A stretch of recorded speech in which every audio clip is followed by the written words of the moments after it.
It's May 14th, 2008. You're 19 years old and just finished your first year of college. You're out celebrating with your friends in Canby, Minnesota. After the party winds down, you get in your car and start driving home to your parents' house in Marshall, Minnesota. It's a little after 1 a.m., and the route you're taking is not the fastest. But you know these dark, rural back roads like the back of your hand.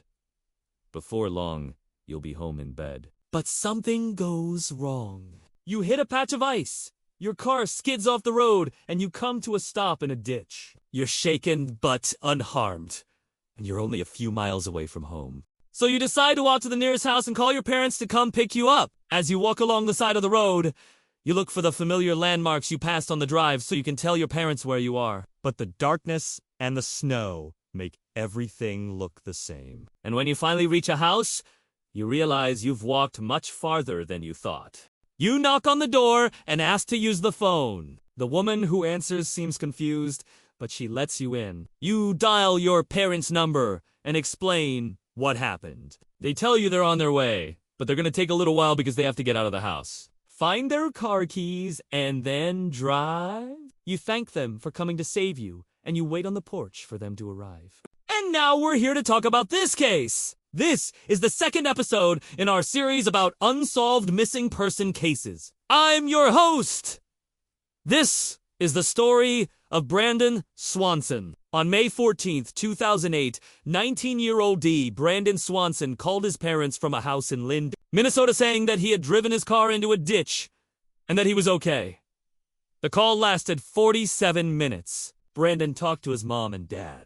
They tried to figure out where he was and where his car was. But Brandon wasn't sure because it was dark and he couldn't see, even when his parents started driving toward him. They had a hard time finding him because he kept telling them he was close, but he really wasn't. Eventually, Brandon got frustrated and hung up on his parents. "Oh, S.T.," he exclaimed. That was the last anyone ever heard from him. His parents continued driving around looking for him and flashing their headlights into the ditch where he said he was. But they couldn't find him.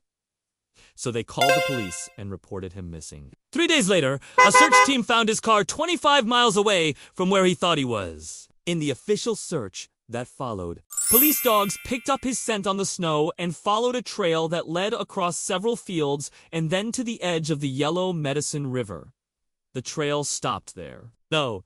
And the dogs couldn't continue because the river was too far and too wide. There were no signs of a struggle and nothing else out of the ordinary. Investigators didn't believe foul play was involved. They figured Brandon must have gotten out of his car and wandered away, maybe to try to find another car or a house. And somehow he ended up in the river and drowned. But his parents rejected that theory. Brandon wouldn't have been able to walk all the way to where his car was found because he had a broken foot. He was wearing flip-flops, and the temperature was in the low 30s. Besides, why would he have walked 25 miles in the dark, in the cold? If he made it to the river, he certainly wouldn't have been able to take off his shoes and socks, cross the rushing water, and then go barefoot for 25 more miles. When I read these facts, I think of two other possibilities. One is that Brandon was confused, disoriented, and suffering from hypothermia. In which case, he could have wandered aimlessly for miles without realizing where he was going.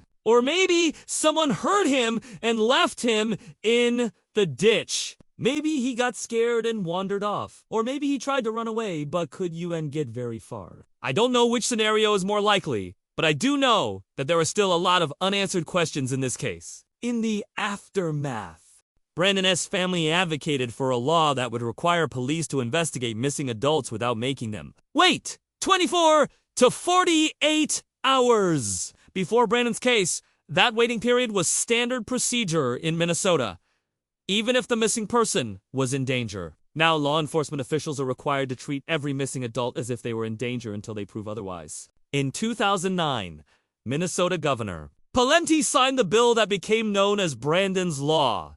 It has been over 14 years since Brandon went missing, and his family still hopes to find him one day. If you have any information about what happened to Brandon, please contact the Redwood County Sheriff's Office or the FBI. Here are their phone numbers and email addresses. Thank you for watching.